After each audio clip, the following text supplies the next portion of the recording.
Secular பார்வையாளர்களுக்கு வணக்கம். நான் உங்கள் பரத் பேசிட்டு இருக்கிறேன்.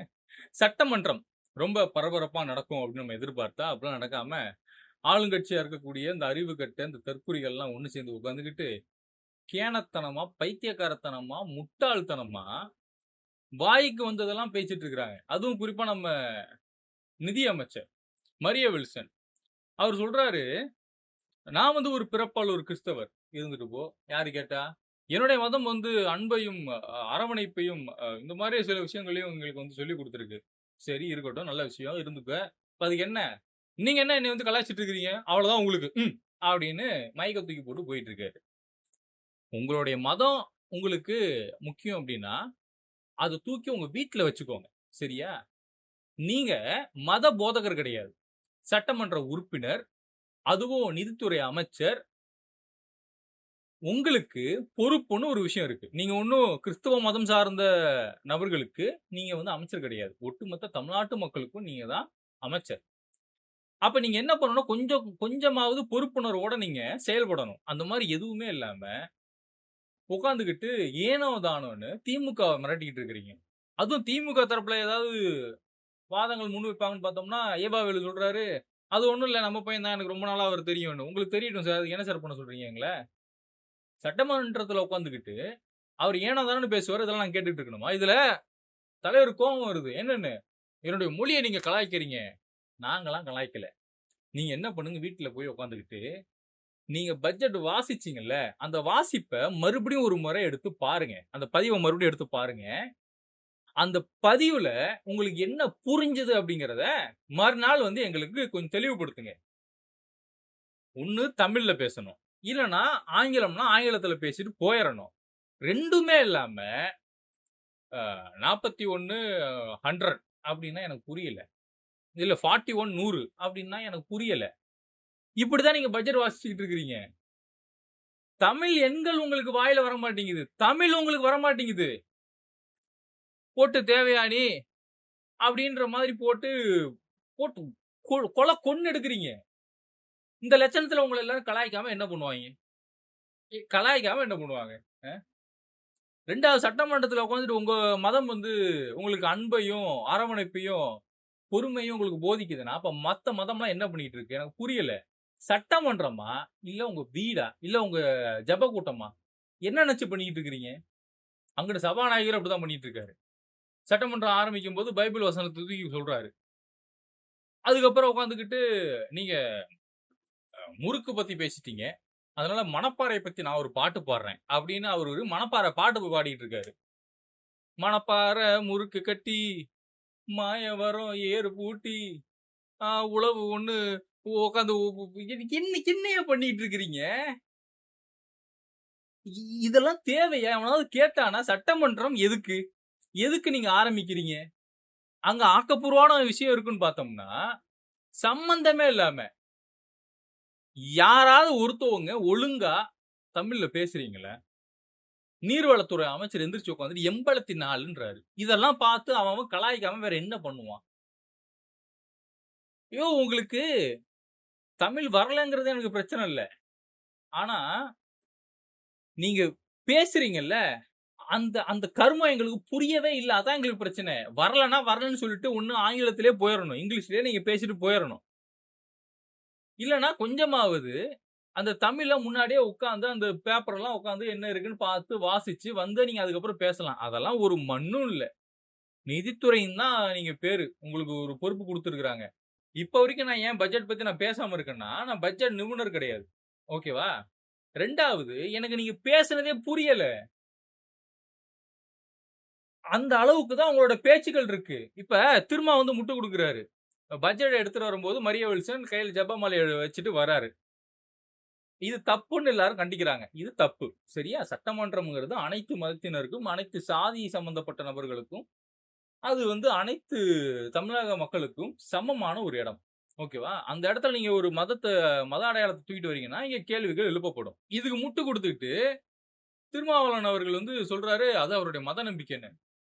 நாளைக்கு நாங்கலாம் ஜெய் ஸ்ரீராம் சொல்லி கத்திட்டு வரட்டுமா? நல்லா இருக்குமா? நான் வீடியோ ஆரம்பிக்கும்போதே, ஜெய் ஸ்ரீராம், ஹர ஹர ஜெய் ஸ்ரீராம் இப்படி கத்திட்டு இருக்கட்டுமா நானு? நல்லாவா இருக்கும்?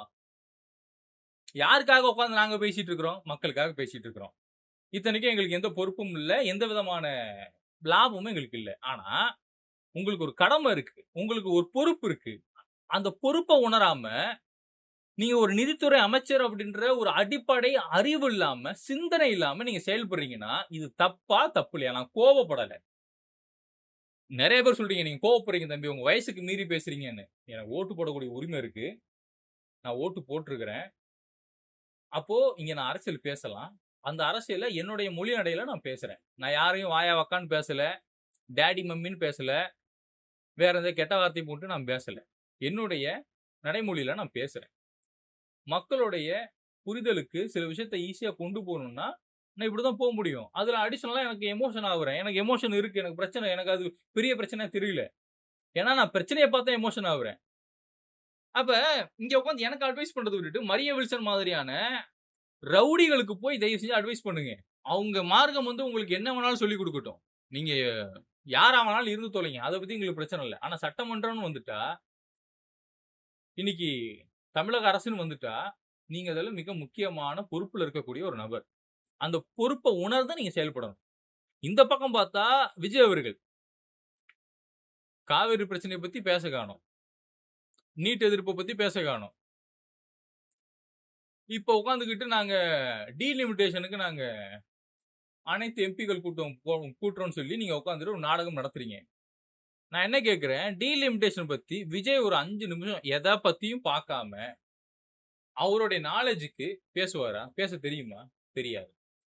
மடைமாற்றம் செய்யணுங்கிற ஒரே காரணத்துக்காக, ஆல்ரெடி தமிழ்நாட்டுல எல்லா அரசு நிகழ்ச்சிகளிலுமே தாய்மொழி தமிழ அடையாளப்படுத்தக்கூடிய, மரியாதை கொடுக்கக்கூடிய அந்த தமிழ் தாய் வாழ்த்த தான் பாட சொல்லி, இங்க அரசாணை ஆல்ரெடி இருக்கு. அதே அரசாணைய நாங்க திரும்ப கொண்டு வர போறோம்னு எதுக்கு பேசிட்டு இருக்கிறீங்க? தமிழ பத்தி பேசிட்டாருங்க. பிளாஸ்ட் பண்ணிட்டாருங்க. அவரே அப்படிதாங்க பேசுறாரு. தமிழ் மாசு பிளாஸ்ட்ன்னு அவரு இப்படித்தாங்க பேசிட்டு இருக்கிறாரு. ஒரு ஒரு 10 நிமிஷம் இப்ப நீங்க வாசிக்கிறீங்கல்ல, அந்த வாசிப்ப அதுல ஒரு 2 நிமிஷம் கூட தல நிமிர்ந்து உங்களால மனப்பாடம் பண்ணி உங்களுக்கு பேச தெரியல. 2 செகண்ட் கூட உங்களுக்கு பேச தெரியல. பேப்பர பார்த்த மேனிக்கு உட்கார்ந்துட்டே இருக்கிறீங்க. அப்படியே படிச்சுட்டே இருக்கிறீங்க. அதுல என்ன இருக்க போகுது? என்ன இருக்க போகுது? சிறப்பு நிதிக்கும், வறட்சி நிதிக்கும் வித்தியாசம் தெரியாத ஒரு நபர் தான் விஜய். விஜயோடைய இந்த கேபினெட்ல மிக முக்கியமான பொறுப்புகள் எல்லாமே, அது உங்க அரசு பதவிகள வழங்குன இடமா இருக்கட்டும், இல்ல அமைச்சர்கள் மிக முக்கியமான அமைச்சர்களா இருக்கட்டும், இல்ல சபாநாயகரா இருக்கட்டும், இவங்க எல்லாரையுமே நீங்க கணக்கு பண்ணி பார்த்தீங்கன்னா, ஒரு குறிப்பிட்ட மதம் சார்ந்த நபர்களா மட்டும் தான் இருப்பாங்க. அவங்க அவங்களுடைய மதத்த எப்படி கொண்டு போய் நம்ம டெலிவரி பண்ண முடியும் அப்படின்ற ஒரு விஷயத்த தான் ஒரு ஏஜென்ட்டா தான் அவங்க எல்லாருமே செயல்படுறாங்க. மதத்த பரப்பக்கூடிய இடத்துல தான் இன்னைக்கு விஜயோடைய கேபினெட்டும், விஜயோடைய அரசாங்கமும் இருக்கு. இதுதான் பண்ணிக்கிட்டு இருக்கு. எனக்கு என்ன புரிய மாட்டேங்குதுன்னா, பழனி கோவில் சம்பந்தப்பட்டு ரூ. 100,00,00,000 ஒரு வழக்கு ஒண்ணு போயிட்டு இருக்கு. அந்த வழக்குல சம்பந்தப்பட்ட 2 நபர்கள் ஒருத்தர் செத்தே போயிட்டாரு. ஒருத்தர் ஐசியூல ரொம்ப சீரியஸா இருந்துகிட்டு இருக்காரு. இது மட்டும் இல்லாம மதுரை மீனாட்சி அம்மன் கோவில்லயும் இது மாரி முறைகேடு நடந்திருக்குன்னு சொல்லப்படுது. அதே மாரி பழனி கோவில் நிலம் ஆக்கிரமிப்பு நடந்ததுல்ல, அதிலிருந்து ஒரு 15 கிலோமீட்டர் தள்ளி போனா, இன்னொரு கோவில் ஒண்ணு இருக்கு. அந்த கோவிலோட நிலமும் திருடு போயிருக்கு. கிட்டத்தட்ட அந்த கோயிலோட நிலத்த நம்ம எடுத்து பார்த்தோம்னா, ரூ. 1000,00,00,000 மேல போகுது. பழனி கோவில் நிலமாவது ஒரு 100,00,00,000. இது 1000,00,00,000 மதிப்புமிக்க ஒரு இடம். இந்த சைடு தமிழக வாழ்வுரிமை கட்சியினுடைய தலைவர், அவர் ஒரு விஷயத்த பதிவு பண்றாரு. ஒரு ஊழல பதிவு பண்றாரு. அது தாவேக அரசாங்கம் பஞ்சமி நிலத்த ஆட்டைய போட்டிருக்காங்க. அப்படின்னு அவர் ஒரு குற்றச்சாட்ட முன்வைக்கிறாரு. இந்த சைடு தேனி மாவட்டத்துல 98 கிராமங்கள். 98 கிராம மக்கள விரட்டி அடிக்கக்கூடிய இடத்துல, அவங்களோட நிலங்கள ஆக்கிரமிப்பு செய்யக்கூடிய இடத்துல இந்த தமிழ்நாடு கவர்ன்மெண்ட் வந்து உட்கார்ந்துட்டு இருக்கு. இந்த தமிழ்நாடு கவர்ன்மென்ட்க்கு என்னதான் பிரச்சனை? தாவேகா அரசாங்கத்துக்கு என்ன பிரச்சனை? மாஞ்சோலை மக்கள பத்தி நம்ம யாரும் பேசவே இல்ல. மாஞ்சோலை மக்கள அவங்க ஏரியாக்குள்ள போகவே கூடாதுன்னு சொல்லி, அவங்களோட போக்குவரத்த கட் பண்ணி வச்சிருக்காங்க. போக்குவரத்த கட் பண்ணி வச்சிருக்காங்க. பரந்தூர் விமான நிலையம் பத்தி தேர்தலுக்கு முன்னாடி பேசின விஜய், தேர்தலுக்கு அப்புறம் எதுவுமே பேசல. எதுவுமே பேசல. விஜயோடைய பேர்ல ஒரு ரியல் எஸ்டேட் கம்பெனி ஒண்ணு இருக்கு. அந்த ரியல் எஸ்டேட் கம்பெனி இதே தமிழ்நாட்டுல மக்களோட நிலங்கள கூறு போட்டு வித்துட்டு இருக்காங்க. இங்க பிரச்சனையே நம்ம திருடன் கையில சாவிய குடுத்துட்டு உட்கார்ந்துட்டு இருக்கிறோம்.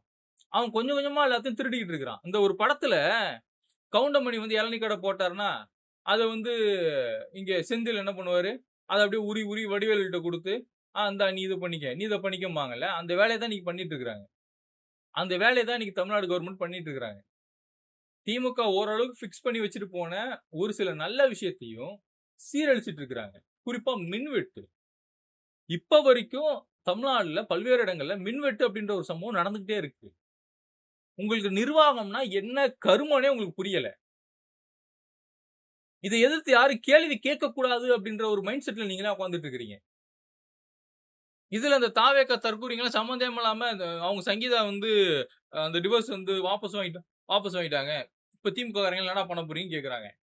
அதுக்கு திமுக என்னடா பண்ணணும்? அவங்க டிவோர்ஸ் அப்ளை பண்ணப்ப அந்த சங்கீதாவ நீங்க தான்டா அபியூஸ் பண்ணீங்க. கேவலமா நீங்க தான்டா பேசுறீங்க. கேவலவாதிங்க.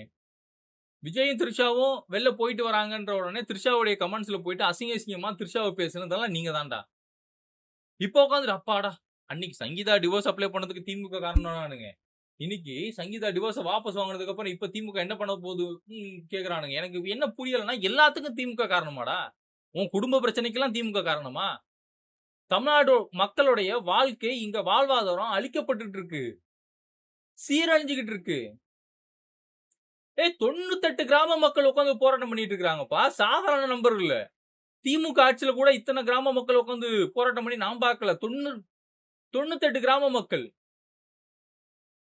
பலாயிரம் மக்கள் ஒண்ணு சேர்ந்து ஏன் அவங்களோட அடிப்படை வாழ்வாதாரத்த இந்த தமிழக அரசாங்கம், இந்த தாவேக அரசாங்கம் அவங்க கிட்ட இருந்து புடுங்குது.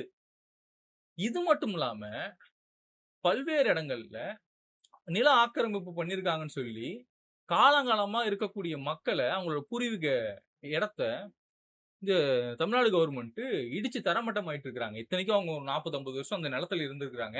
தண்ணி வரி கட்டியிருக்கிறாங்க. Current bill கட்டியிருக்கிறாங்க. சொத்து வரி கட்டியிருக்கிறாங்க. எல்லாத்துக்கும் வரி கட்டின ஒரு மக்கள், அவங்களோட நிலத்த நீங்க வந்து வலுக்கட்டாயமா நீதிமன்றம் சொல்லிருச்சுன்னு நீங்க வந்து அவங்களோட இடத்தெல்லாம் நீங்க இடிச்சு தள்ளுறீங்கன்னா, நீதிமன்றம் சொல்லும்போது நீங்க வாயில என்ன விளக்கெண்ணெயா வச்சிருந்தீங்க? அந்த மக்களுக்காக நீங்க தானே போய் நின்றுக்கணும். இத பத்தியெல்லாம் எவனுமே பேச காணோம். ஒரு தாவேக்கா இன்ஃப்ளூயன்சர் கூட ஒருத்தன் கூட பேசல. நாங்க இத்தன ஃபாலோவர்ஸ் வச்சிருக்கோம், இத்தன ஃபாலோவர்ஸ் வச்சிருக்கோம்னு சொல்லக்கூடிய ஒருத்தன் கூட பேசல. பல பொம்பள பொறுக்கி நாய்கள்லாம் இருக்கிறானுங்க. இன்னைக்கு அவனுங்கலாம் உட்கார்ந்து தாவேக்கா அரசாங்கத்துக்கு முட்டு குடுத்துட்டு இருக்கிறானுங்க. மனசாட்சி கொஞ்சம் கூட உறுத்தலடா அவங்க எவனுக்கும். கொஞ்சம் கூட. இம்மி அளவு கூட அவங்க யாருக்கும் உறுத்தலையா? இதுல காவிரியில தண்ணி வருது பாத்தியா? தண்ணி வருது பாத்தியா? டேய் தற்குறிங்களா? அது அவன் குடுக்குற வேஸ்ட் தண்ணிடா. அவனால அதுக்கு மேல சேமிக்க முடியலன்னு சொல்லி அத குடுத்துட்டு இருக்கிறான்டா.